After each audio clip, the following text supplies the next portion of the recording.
Tom White was one of the best drivers of a closed carriage on the Bath Road. Tom was the son of an honest labourer at a little village in Wiltshire. He was an active, industrious boy, and as soon as he was old enough he left his father, who was burdened with a numerous family, and went to live with Farmer Hodges, a sober, worthy man in the same village.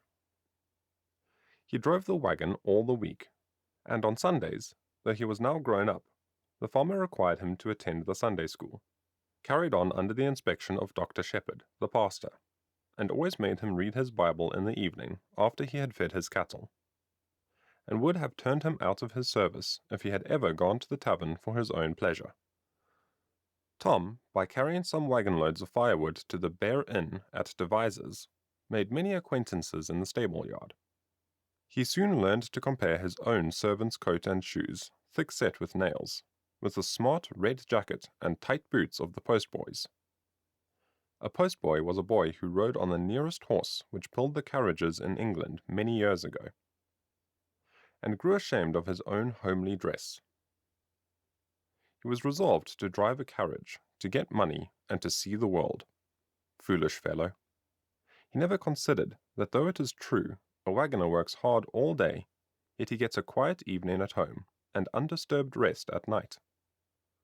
However, as there must be carriage boys as well as ploughboys, there was no great harm in the change.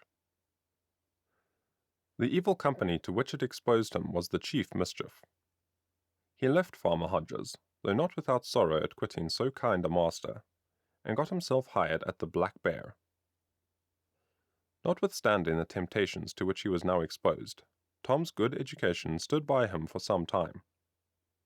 At first he was frightened to hear the oaths and wicked words which are too often uttered in a stable-yard. However, though he thought it very wrong, he had not the courage to reprove it. And the next step to being easy at seeing others sin is to sin ourselves. By degrees he began to think it manly, and a mark of spirit in others to swear. Though the force of good habits was so strong, that at first when he ventured to swear himself, it was with fear and in a low voice.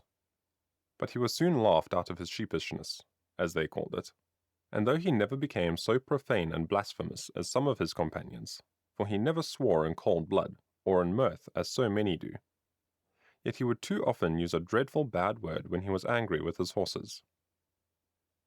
And here I cannot but drop a hint on the great folly, as well as wickedness, of being in a great rage with poor beasts, who, not having the gift of reason, cannot be moved like human creatures, with all the wicked words that are said to them.